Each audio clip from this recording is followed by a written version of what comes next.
Hey everyone, welcome to Monday Mornings with Dr. Nick, Authentic Leadership in Action. I'm your host, Dr. Nick Davies, and I'm on a quest to learn as much as I can about leadership, specifically School of Leadership. Each week, I meet with leaders across the country and then summarize those meetings in short articles, videos, and a podcast. This right here is a short form podcast on leadership intended to give you tips and advice that you can use in your schools right away. I love the challenges that come with leadership, and I love talking with leaders about their journeys. I'll use everything I learned to continue my personal mission of having a positive impact on people's lives so they can become the best of which they're capable of becoming. So ready or not, here we go into this week's topic. Okay, episode number 7. We are in the Getting Better business. I had a great conversation with Dr. Robert Maddox, superintendent from the southeast of the United States. He's a passionate educator. He's had a long career in education, from teacher to head football coach to assistant principal at the elementary, middle, high school, assistant superintendent, you name it. He has done it all in schools. And he even stated to me, because he remains focused on teachers, you are never better than your teachers. I think that kind of sums up the type of superintendent he is. So a lot of our conversation was focused around the work that you do for your district and how you can then use your experience to improve. So 3 big takeaways from our conversation. Number 1, we're in the Getting Better business. Number 2, who you spend your time with is important. And number 3, why do you have the goals that you have? Let's dive into each of these 3 for a little bit more detail. So first up, we are in the Getting Better business. This is one of the very first things that Dr. Maddox told to me. I love this statement. It is a great description of what we are supposed to be doing in education, right? This isn't just for the students in our building, but hopefully every day our students are getting better. And what I challenge my teachers to do is continue to improve. And if that's an expectation we have for teachers, then that's definitely an expectation we have to have for ourselves as administrators. Same thing in any leadership position that there is out there. We need to constantly be getting better.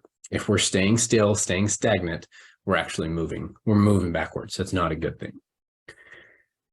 And so there are different ways that leaders can continue to get better. And Dr. Maddox had a few ideas.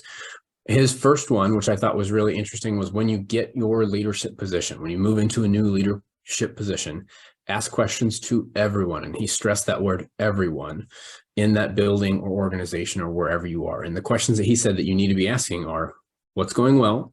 What are you proud of to the other people? What are some challenges? And what are some action steps that can help kids, or in, whatever, if it's a different area than schools, what are action steps that we can take to help whatever it is that the focus of your organization is? And so then once you've done this, you then need to follow up and set up systems so people, teachers, whoever's in your building can continue to organize thoughts and give you feedback. That cycle of feedback is important. And then he pushed me and talked about 360-degree reviews. So people above you, people who are in line with you, and people who you supervise are all giving you feedback on how you are as a leader, and stressed how important that is. And if there's any area that you're not scoring very well in, that you need to take that feedback honestly, and then there's your area to improve. Figure out how you can get better in that weak area. Next main topic, who you spend your time with is important. Dr. Maddox talked about how there have been a lot of times in his career where just the people he has known has been really important. And one, he said, always need to try to surround yourself with outstanding leaders. Nothing is better professional development than being around those who are extremely good at what they do. Additionally, you want to be around people who challenge you. So if you're never being challenged by those around you, that's probably not a good sign. And you're going to want people who will push you. I've talked before in other episodes how maybe you need to reach out and create your own mastermind, or just find people nearby, or maybe nationally, maybe it's virtually, who can be part of your own network. Additionally, when you are working with others, whether it's, the teachers you support or the staff members you support, they should view you in a way that they're promoting you to others. And so Dr. Maddox talked about how he ended up getting one of his superintendent jobs just because of a relationship he had from a previous district that he got recruited. He didn't apply for the job, but they reached out to him because of the relationships he had from previous work. And they came out and searched him out. You never know which relationships are going to be important. And so you need to treat all people really well. Lastly, why do you have the goals that you have? This was not a question that Dr. Maddox asked me, but we did spend a bunch of time talking about just the why. He was questioning me, why was I reaching out to leaders? Why was I interested in becoming a superintendent? And then challenged me. Again, good leaders are going to challenge you. He challenged me to be able to articulate really well and succinctly answers to those questions. What am I doing? Why do I want to do it? And be ready to go, because you never know when you might need that elevator pitch ready. He said for him, sometimes he'll create PowerPoint presentations, even if he's the only one that will ever see it. It's a good way to organize thoughts. So whatever is your method of organizing thoughts, have that down somewhere so you can quickly think about how you can describe why it is that you want to do what you want to do. Lastly, putting all those thoughts down on paper or memorizing it, things like that. If you know where you want to go and why you want to go there, you then can start to identify the skills that you're going to need, and you can start searching out those areas where you're weaker and start to build those skills so you're ready to go in the future when those opportunities do arise.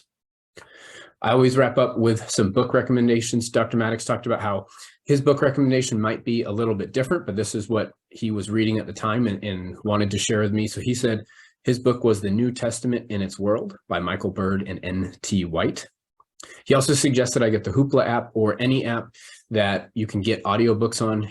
His county library uses the Hoopla app, just a way to listen to audiobooks or get ebooks and always be learning. So thank you, Dr. Maddox, for your time. I really appreciate it. Thanks for listening, everyone. Please rate and review this episode on whatever platform you use to listen to it. And be sure to subscribe so you never miss an episode. Who in your network do you know that could benefit from the message from today? Please share this with them. If you want to talk more about this topic or any others I've talked about in the past, reach out to me through LinkedIn. You can find me, Nick Davies, PhD. We see each other again next week. Thanks.